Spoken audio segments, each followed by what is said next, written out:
अगर आप भी चाहते हैं बिट्टू मलंगिया इंटरटेनमेंट का ऑडियो वीडियो सबसे पहले आप तक पहुंचे, तो लाल बटन को दबाकर चैनल को सब्सक्राइब करें और बेल आइकन दबाना ना भूलें।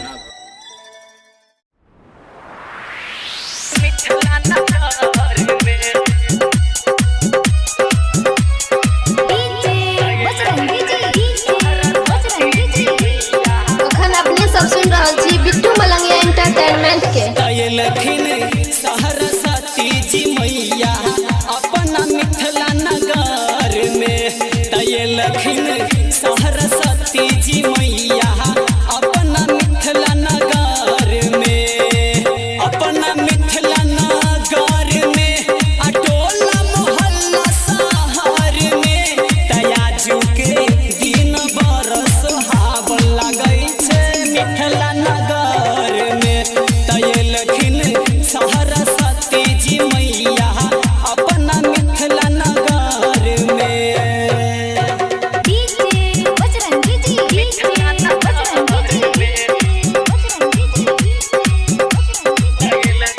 डीजे बिट्टू मलंगिया, डीजे बिट्टू मलंगिया मधुबनी विद्या दानी सरस्वती मैया पारी करे छै सबके नैया मायलखिन सातो सूर्य के रचैया। विद्या दानी सरस्वती मैया पारी करे छै सबके नैया मायलखिन सातो सूर्य के रचैया। त चारो दिस बाजा खूबे बजैया अपना मिथिला नगर में तयलखिन सरस्वती जी मैया अपना मिथिला नगर में।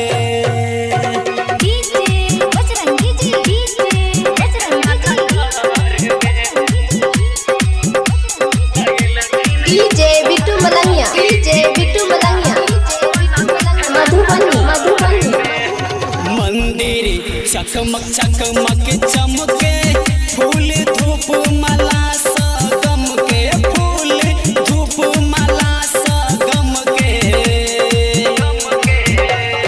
मंदिर चकमक चकमक चमके फूल धूप माला सगम के, फूल धूप माला सगम के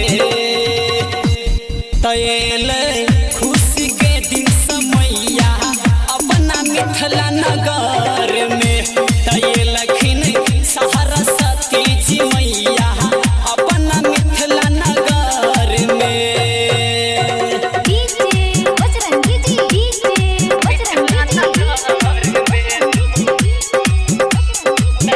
डीजे बिट्टू मलंगिया, डीजे बिट्टू मलंगिया मधुबनी ज्ञान ले कर छै सब पुकारे माँ करते बेरा पार शरण में छै हाथ जोड़ के सब ठार।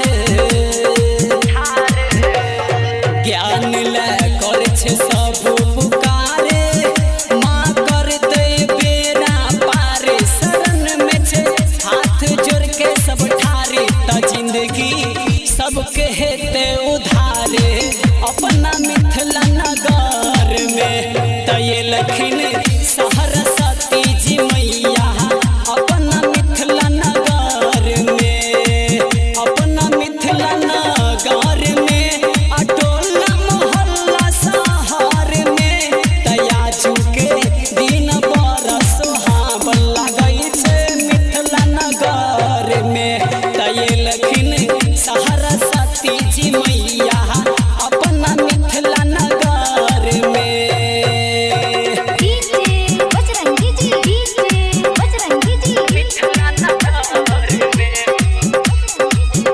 डीजे बिट्टू मलंगिया, डीजे बिट्टू मलंगिया मधुबनी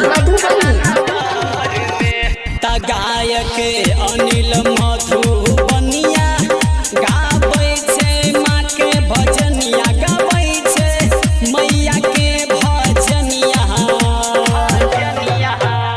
कहै छै बबलू राहुल कैलाश माँ कहिया पूरा हेतै आस, हे मैया पूरा हेतै हमरा आस।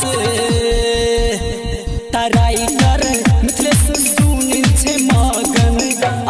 मिथिला नगर में तयलखिन सरस्वती जी मैया अपना मिथिला नगर में।